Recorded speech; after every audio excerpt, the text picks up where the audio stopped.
Eu quero ler com vocês o texto da palavra de Deus que está em Mateus, capítulo de número 6. Vamos ler o verso de número 5 em diante.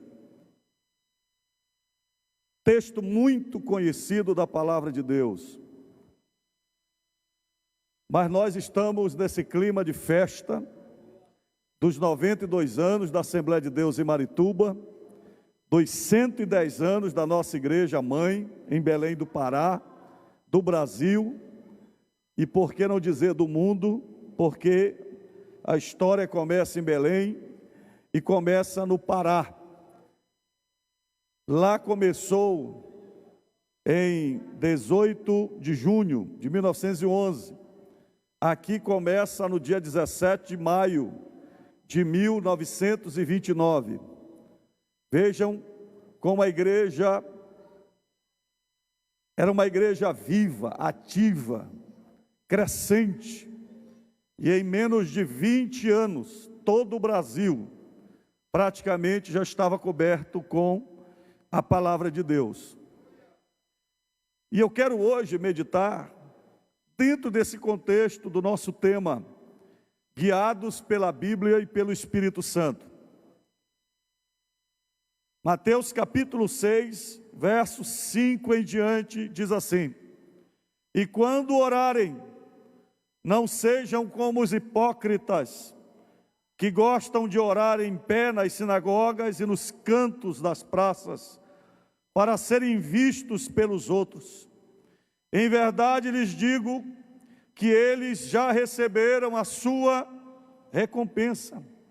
Mas ao orar, entre no seu quarto e, fechada a porta, ore ao seu Pai, que vê em secreto, e lhe dará a recompensa. E orando, não usem vãs repetições, como os gentios, porque eles pensam que por muito falar serão ouvidos. Verso 8: Não sejam, portanto, como eles, porque o Pai de vocês sabe o que vocês precisam, antes mesmo de lhe pedirem. Verso 9: Portanto, orem assim: Pai nosso que está no céu, santificado seja o teu nome, venha o teu reino, seja feita a tua vontade, assim na terra como no céu. O pão nosso de cada dia nos dá hoje, e perdoa-nos as nossas dívidas, assim como nós também perdoamos aos nossos devedores. E não nos deixe cair em tentação, mas livra-nos do mal, pois teu é o reino, o poder e a glória para sempre. Verso 14: Porque se não perdoarem aos outros as ofensas deles, também o Pai de vocês, que está no céu. Vou reler de novo o verso 14. Porque se perdoarem aos outros as ofensas deles, também o Pai de vocês, que está no céu, perdoará vocês. Verso 15: Se, porém, não perdoarem aos outros as ofensas deles, também o Pai de vocês não perdoará as ofensas de vocês. Meus irmãos, escutem bem. Na época de Jesus, os fariseus, os saduceus, que eram líderes religiosos, eles tinham o conhecimento profundo da palavra de Deus, principalmente a Torá, 5 livros, Êxodo, Levíticos, Números e Deuteronômio. Agora, eles acrescentaram tantas interpretações, tantas leis interpretativas, tantas tradições, que além dos livros de Deus, eles tinham verdadeiros preceitos humanos, que tornava cada vez mais eles distantes, em vez de estarem perto de Deus. As noções mais básicas da vida espiritual, que eles deveriam ter com Deus, eles tinham se perdido, porque a tradição e o legalismo tomaram o lugar da palavra de Deus na vida e no coração deles. Nós estamos no século 21. Há 2000 anos atrás, Jesus morreu por nós na cruz do Calvário. E ao morrer na cruz do Calvário, Ele proclamou a nossa salvação. E mais do que isso, Ele nos tornou filhos de Deus. Escreveu o nosso nome no livro da vida. Nos deu acesso direto ao Pai. Nos deu comunhão. Nos constituiu como igreja, como seu povo aqui na terra. Mas você olha novamente que a maioria de nós comete o mesmo erro dos saduceus e dos fariseus.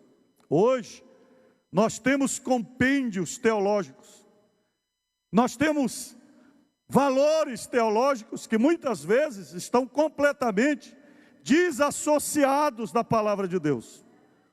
Hoje nós temos católicos e protestantes. Dentro do catolicismo nós temos várias outras divisões, e cada uma delas vai interpretando a Bíblia de uma certa forma. E além da Bíblia, as tradições. Quando voltamos para o movimento protestante, que começa lá com Martim Lutero, começa com Calvino e todos os grandes reformadores. A palavra protestante, no sentido de tentar reinterpretar a palavra de Deus. E a partir daí, tentando sacudir a tradição, aquilo que estava completamente longe da vontade de Deus. E Deus começa um resgate, uma revolução, até chegar aos nossos dias. Mas escute uma coisa, no movimento protestante, nós temos tantas teorias, nós temos tantas teologias, nós temos tantas esquisitices, que hoje, alguns pastores, em vez de estarem pregando a palavra de Deus, estão se digladiando um contra os outros, xingando um ao outro, uma denominação contra a outra, como se a nossa guerra fosse uma guerra teológica, e não contra o inferno, e não contra os demônios, e não contra Satanás, e não contra todas as hostes infernais. Semelhante aos dias de Jesus, nós precisamos voltar ao básico. Precisamos voltar à palavra. Eu conheço muitos crentes que não leem a Bíblia. Eles só leem os livros teológicos. E ficam disputando se são calvinistas, se são arminianos. E hoje tem uma corrente de pregadores na televisão, porque tem acesso maior à mídia, pregadores da linha presbiteriana. E eu vejo alguns crentes confusos em relação às nossas doutrinas pentecostais, com aquilo que nós acreditamos, com aquilo que nós cremos, a respeito daquilo que nós fomos ensinados. Por quê? Porque não leem a Bíblia e não estão fundamentados na palavra.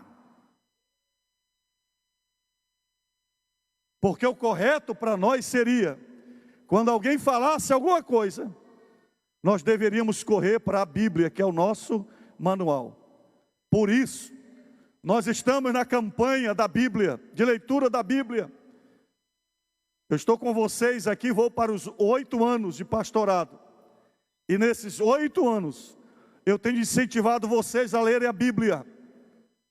Porque se você ler a Bíblia, você não vai comer a comida que passou pela boca de outros, para vir mastigada para você.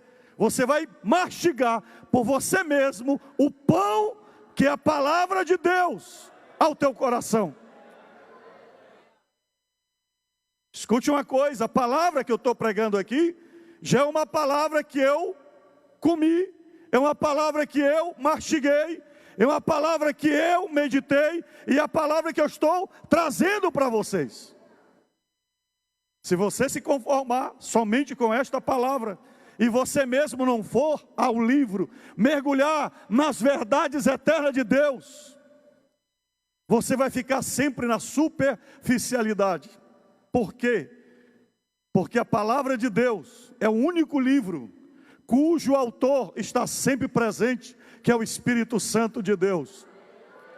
Quando você lê a Bíblia, o Espírito Santo, ele não só usou os homens, 40 escritores em 1600 anos, para ler a palavra de Deus, para escrever a palavra de Deus. Mas o Espírito Santo hoje está aqui, dando entendimento, revelação, sabedoria. À medida em que você lê a palavra de Deus, você pergunta: Espírito Santo, o que é que esta palavra quer dizer ao meu coração? O que é que esse texto tem para a minha vida hoje, para a minha família, para o meu casamento? Qual é o direcionamento? Porque a palavra de Deus, ela é viva e eficaz, não na prateleira, não lá na tua escrivaninha, não aberta no Salmo 23, mas a palavra de Deus é poderosa, se ela estiver dentro do teu coração. Guardei a tua palavra no meu coração, para não pecar contra ti. É a palavra na vida, é a palavra dentro da alma, é a palavra praticada. Quem está compreendendo o que eu estou falando? E por que eu li esse texto? Porque Jesus, ele confronta a religião existente na época com as esquisitices que eles colocaram em cima da palavra, numa atitude tão básica, mas tão importante, mas tão prioritária, que o que eles faziam poderia ser chamado de outra coisa, menos de oração. E hoje, quando eu vejo muitos crentes orando, eu percebo que eles estão fazendo qualquer outra coisa, menos oração. Eu já vi crente no púlpito usando oração para jogar chaveco para outro crente, jogar indireta para outro crente, oração para se exibir, oração para mostrar que tem sabedoria e conhecimento. E aqui nesse texto, Jesus entra no âmago da verdade sobre a oração. E esse texto, escrito há 2000 anos atrás, por Mateus, da releitura que Jesus faz sobre a oração, confrontando os saduceus e confrontando os fariseus, serve hoje para os nossos dias. Porque um teólogo que não ora, não serve para Deus.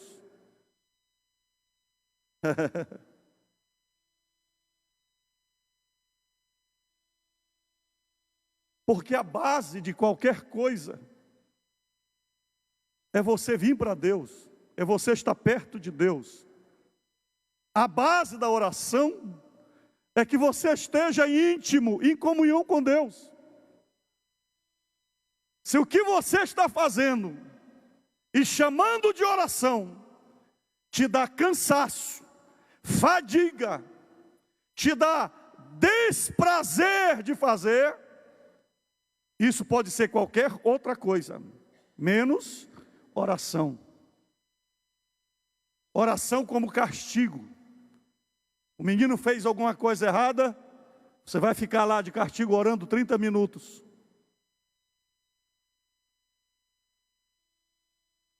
O pai não ora, a mãe não ora. Então na casa dele a oração é uma forma de punição. E esse menino está aprendendo o quê? que orar existe agora como um meio de punição doméstica. E eu estou contando aqui apenas um exemplo. Jesus diz assim: primeiro princípio da verdadeira oração.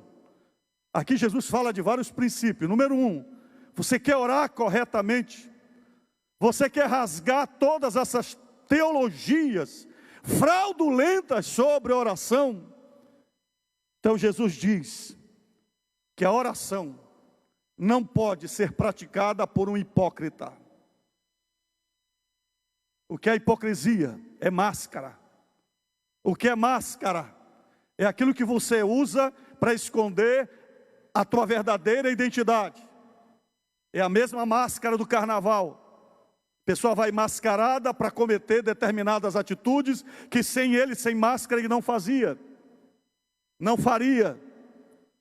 Jesus então diz, verso 5, e quando orarem, não sejam como os hipócritas, que gostam de orar em pé nas sinagogas e nos cantos das praças, para serem vistos pelos outros.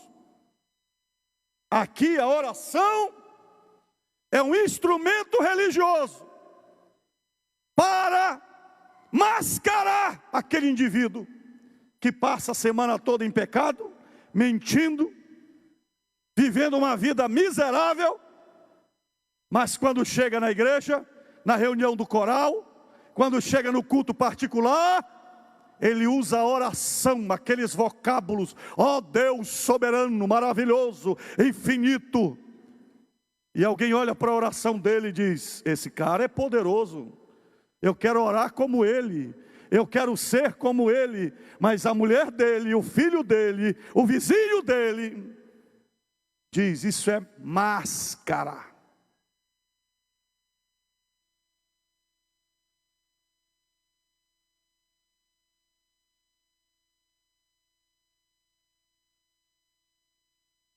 Segundo princípio que Jesus fala aqui nesse texto, é que a oração do hipócrita não tem recompensa no céu.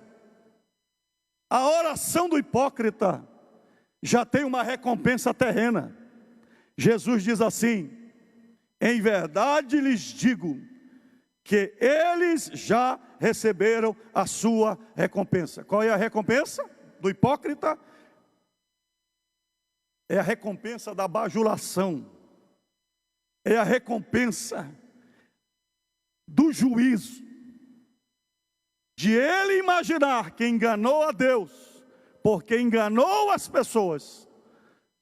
O pecado dele não é tratado, a alma dele não é sarada, e a podridão na vida dele vai aumentar, até o ponto em que o câncer espiritual vai corroendo a cara, o braço, os pés, e a máscara não vai mais poder esconder a podridão da vida dele.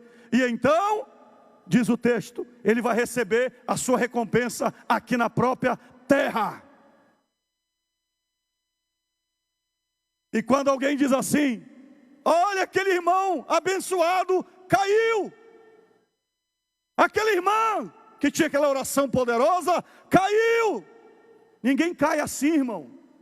Ninguém cai de uma hora para outra. Deus falou, Jesus falou à igreja de Éfeso, tenho porém contra ti, porque abandonaste o teu primeiro amor.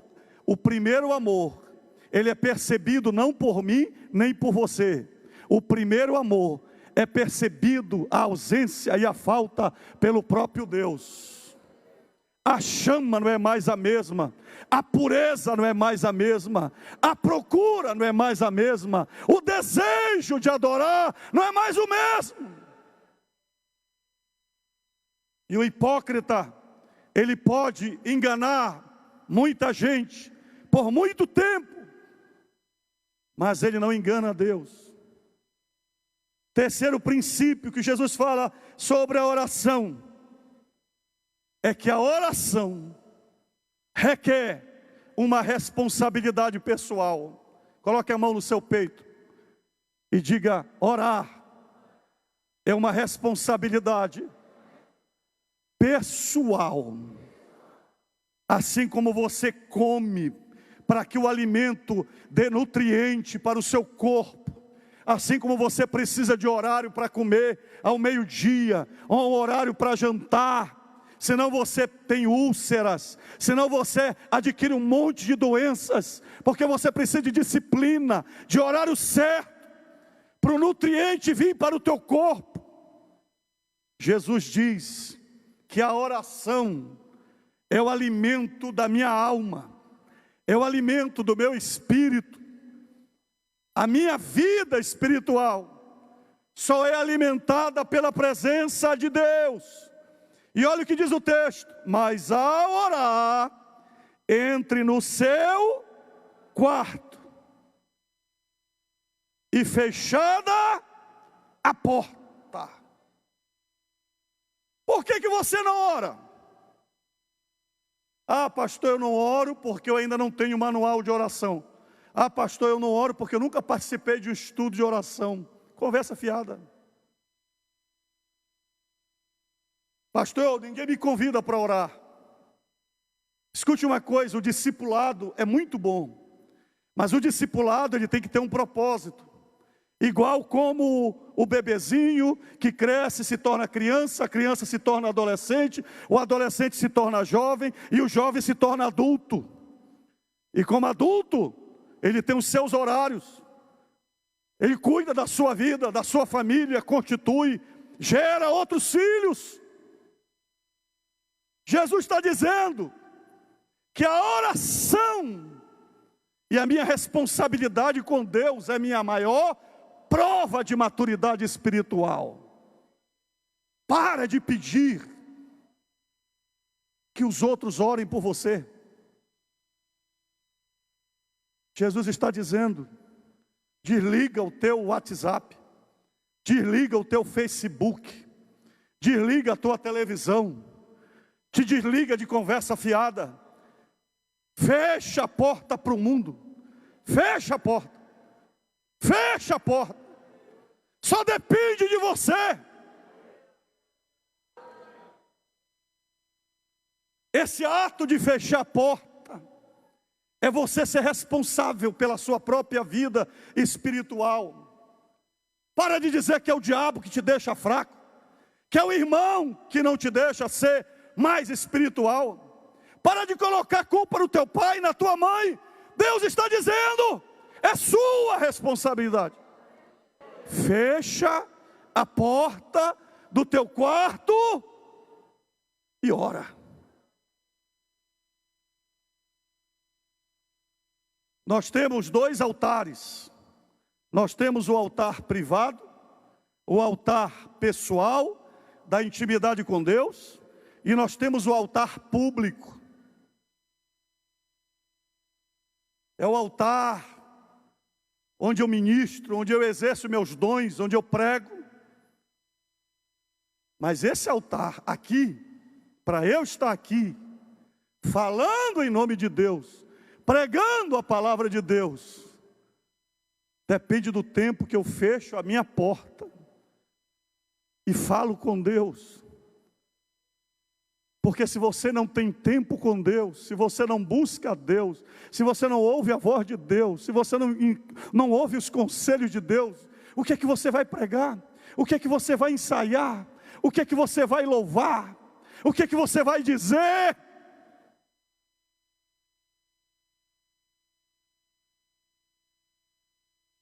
Fechar a porta significa atitude radical. Tempo é prioridade. Tempo é investimento. Avalie o tempo que você tem. E avalie como é que você gasta o seu tempo.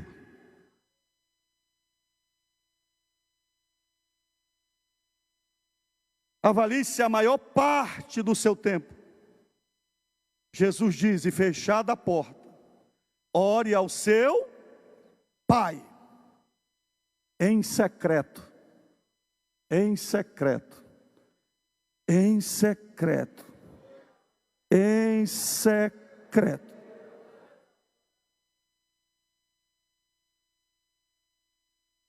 O interessante é que você tem que entender que o secreto aqui não é para Deus, porque Deus conhece toda a nossa vida. Jesus ele coloca aqui um termo para nós entendermos que o secreto é de nós para Ele. Eu vou fazer uma pergunta para você entender. Quem aqui tem amigos? Levante a mão. Quem aqui tem amigos? Amigos íntimos. Quem é casado, eu imagino que é sua esposa. Se não for, você está lascado. Quem aqui tem segredos que só sua esposa sabe? Quem aqui tem segredos que só o seu marido sabe? Quem aqui tem segredos que só o seu amigo íntimo sabe? É disso que Jesus está falando. Se você gasta tempo com Deus, então você tem uma lista secreta com Deus, que você apresenta a tua lista diante de Deus. Conversa com Deus os teus segredos, sobre a tua profissão, sobre os teus desejos mais íntimos, sobre a tua ansiedade, sobre os teus desejos mais profundos, sobre os teus sonhos. Jesus está dizendo: fecha a porta do teu quarto, ora, faz a tua lista com Deus, apresenta a Ele, e o teu Pai que te vê em secreto, Ele está vendo o que você está pedindo, o que você está clamando, está em secreto.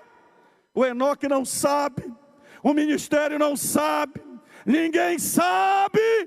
E quando alguém vê acontecendo, diz: ah, pastor Enaldo ganhou uma bênção. Não, não ganhou não. Ele estava em secreto há muito tempo, ó, pedindo para Deus, gerando a bênção em oração. Oração!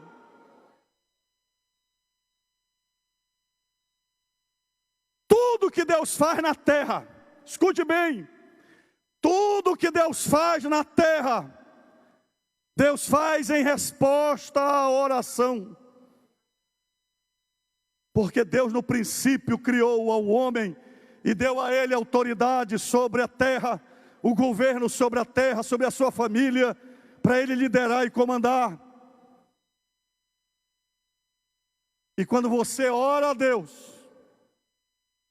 como Jesus ensina: Pai nosso que estás nos céus, santificado seja o teu nome, venha o teu reino, seja feita a tua vontade na terra, assim como no céu. Ora, se Deus é soberano, se Deus é o rei soberano do reino, não parece uma contradição eu orar para que Ele venha e estabeleça na terra, na minha vida, na minha família, na minha empresa, aqui na igreja, a mesma vontade que é feita no céu?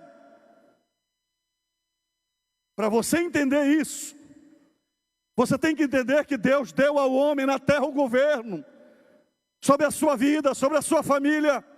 E ainda que você esteja fazendo tolice, besteiras, asneiras, Deus está dizendo: vou ver até onde ele vai. E se ele vai clamar a mim, eu tenho a resposta. Eu tenho um propósito, eu criei ele para uma solução.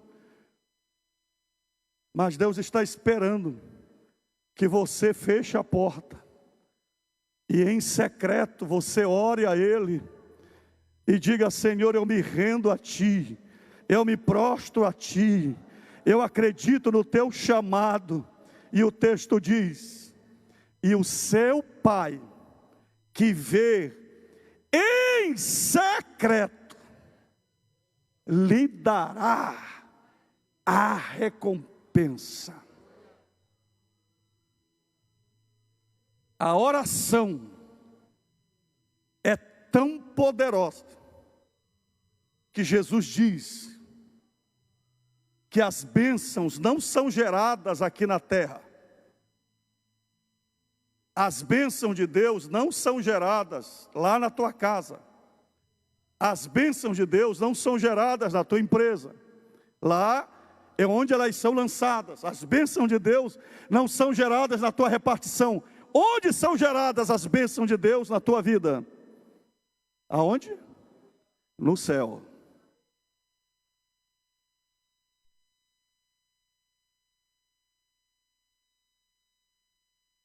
Eu acho lindo isso aqui. E o teu Pai que te vê, fale comigo assim, e o seu Pai que vê em secreto. Às vezes nós queremos que as pessoas nos vejam. A gente manda currículo. Fala por mim. Diz para ele não esquecer de mim. Você lembra de José? Fala de mim pro faraó. Diz que eu estou aqui, eu sou boa gente, estou preso injustamente. Mas parece que a bênção está travada e você é esquecido. Diz para o pastor Enaldo que eu prego bem, eu estou aqui na minha congregação, pastor Edson não me dá oportunidade. Fala bem de mim aí. Mas se você está ligado na fonte, que é Deus, teu Pai, você pode estar escondido lá na tapera, você pode estar escondido lá naquele lugar onde ninguém te alcança, ninguém te vê, mas você está lá e Deus está te vendo, Deus está te planejando, Deus está te preparando, Deus está te observando. E o texto diz: ainda que o pastor Enaldo não te recompense, ainda que a pessoa que você espere esqueça e não lhe dê a bênção, o texto diz: e o seu Pai que vê em secreto lhe dará a recompensa.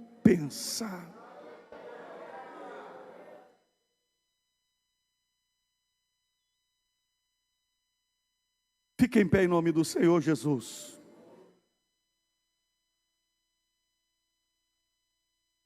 Como está o teu tempo com Deus? Você tem um local onde você recorre para orar? É dentro do banheiro? É dentro da tua casa? Eu me lembro quando eu era adolescente, para jovem, eu ainda era feirante, com meus 16 para 17 anos, eu era camelô, cheio de sonhos, na João Alfredo. Eu morava com o meu cunhado e minha irmã, mas eu já pregava, eu era conhecido em Belém, comecei a pregar muito cedo, e eu tinha um hábito de me acordar 6, 5 horas da manhã e orar, não tinha dinheiro, não tinha recurso, então a única solução era orar, e um dia, eu observei que tinha um gemido que vinha do outro lado da parede, porque a parede era germinada, era uma casa germinada. E depois, passado de alguns dias, eu vi que tinha um outro choro na outra parede. E eu clamava a Deus, buscava o Senhor. E um dia eu desci, eu ia montar minha banca na João Alfredo, e saiu a irmã Isabel, mãe do Reginaldo.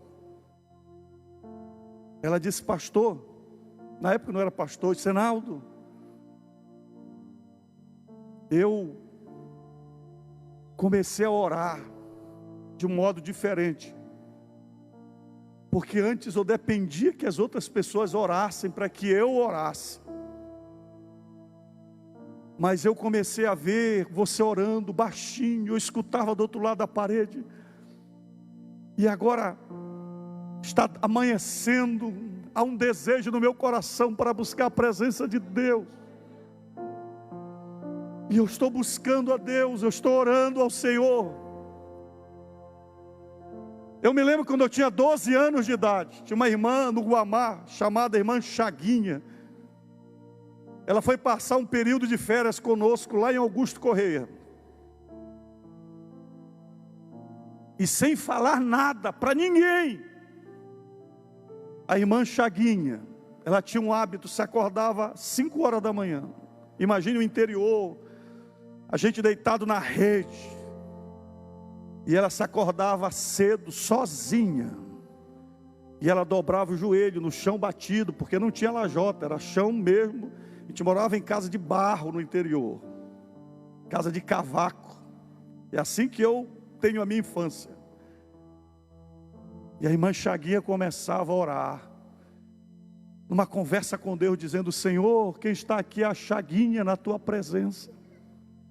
Senhor, eu quero que tu sejas o meu amigo, como tu eras amigo de Abraão. Senhor, me leva à tua presença, Senhor. Eu quero ouvir a tua voz. Eu quero ouvir a tua voz, Espírito Santo. E daqui a pouco ela começava a cantar e a adorar e a louvar o nome do Senhor. Eu ficava impressionado, porque ali não tinha coral, não tinha orquestra, não tinha ministro de louvor. Porque agora parece que tem que ter tudo isso para o crente entrar no transe. Tem que ter cadeira confortável para ele orar, tem que ter ar-condicionado para ele orar. É um monte de crente, menino, bebezão, que tudo cria uma certa dificuldade dele buscar a presença de Deus.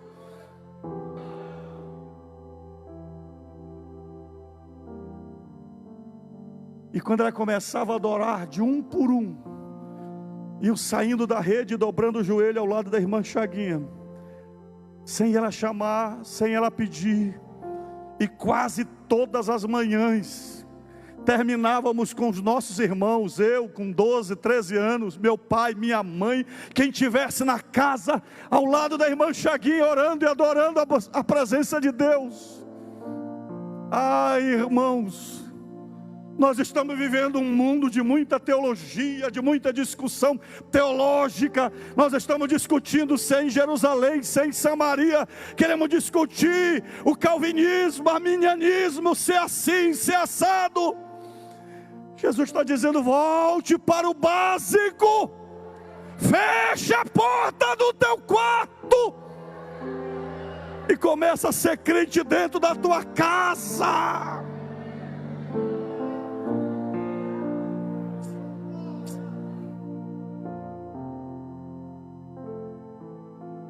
Eu li um livro, Porcos na Sala, há muito tempo. E nesse livro o escritor diz que o maior palco de habitação de demônios é dentro da nossa própria casa. Porque a gente só busca Deus na igreja. E os nossos quartos estão vazios de oração. A vida íntima do casal está vazia de oração. O casal briga em casa e vai para a igreja. O casal bate nos filhos e vem para a igreja. O crente briga na empresa e vem aqui para a igreja. Deveria ser o contrário. Nós deveríamos aqui vir nos alimentarmos, conhecer a palavra. E cada um de nós deveríamos entrar na atmosfera de poder quando entrasse na empresa lá. Tem um quarto secreto dentro daquela empresa, até o estoque lá, onde você trabalha. Lá no teu estoque você está dizendo: Senhor, e aqui é a tua presença. Onde eu estou aqui, a tua presença está aqui, Senhor. Lá dentro do ônibus, se você vai acordar amanhã, cedo da manhã, vai pegar o ônibus.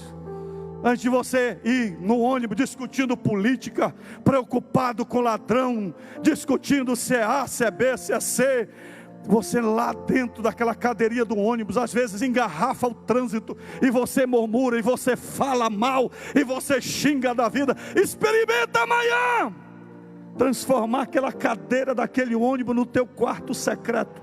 Fecha a porta do teu quarto, porque quando Jesus fala em fechar a porta, Ele não está falando de geografia, não. Ele está falando de você fechar a porta para dentro de você mesmo. Você é o santuário de Deus. 1 Coríntios 3,16, você é templo do Espírito Santo. Quem está entendendo o que eu estou falando?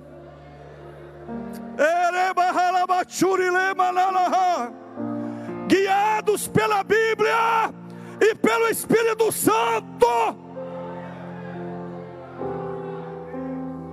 nesses 92 anos.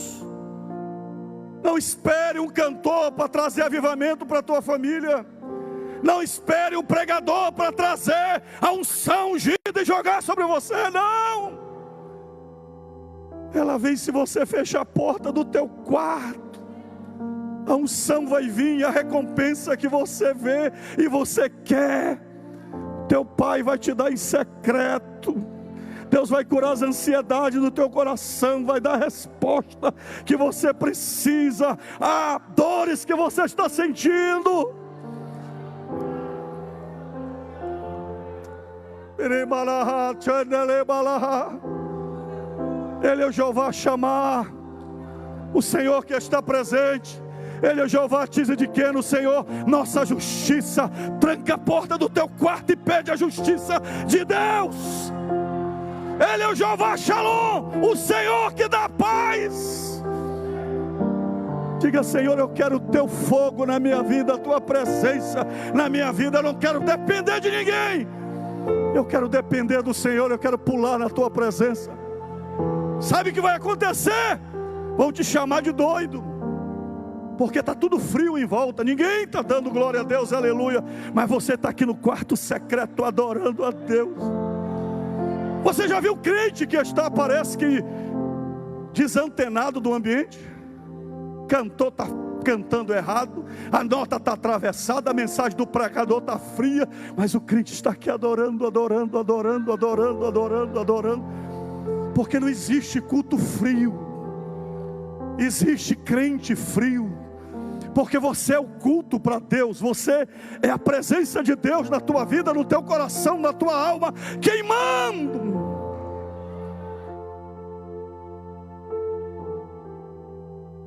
E eu estou orando a Deus, estou pedindo a Deus, reaviva a tua presença na minha vida, reaviva de novo, faz de novo, reaviva de novo.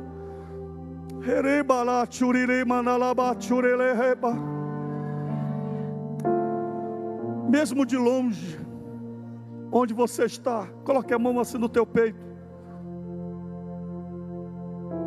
Entra do teu quarto secreto agora.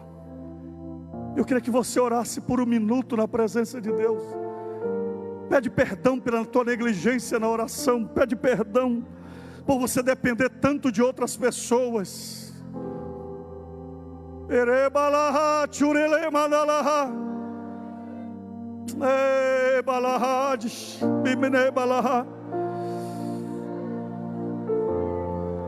Deus não faz nada na terra sem revelar aos seus profetas. Diga a Deus: eu quero ser o profeta dessa geração, da minha família. Fala comigo, Senhor. Fala comigo, Senhor. Te revela a mim, Senhor.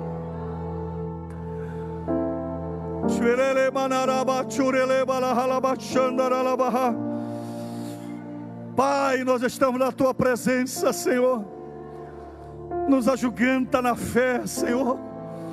Que nós falemos menos, que nós briguemos menos, que nós discutamos menos, e que a gente se humilhe mais na tua presença. Que nós gritemos menos e mais humilhação na tua presença. Que nós dependemos menos dos homens, que nós esperemos menos deste mundo, e que nós esperamos mais da tua presença, Senhor. Reaviva a chama da oração. Senhor, tira a nossa máscara, tira a máscara da hipocrisia, Senhor. Tira de nós essa pose de crente santarrão se a gente não ora.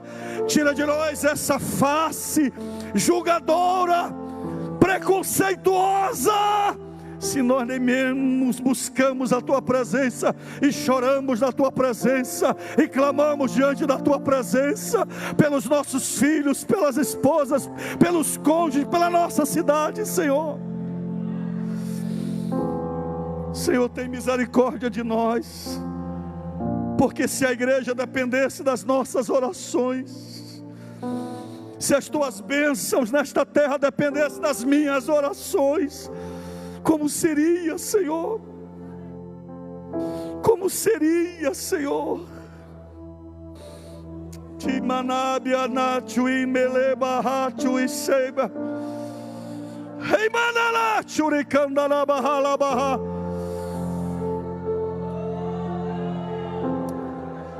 Shrile manala hala churile balaha. Chui manala ha churileba churileba. Queima-nos, Senhor. Sara-nos, Senhor. Restaura-nos, Senhor.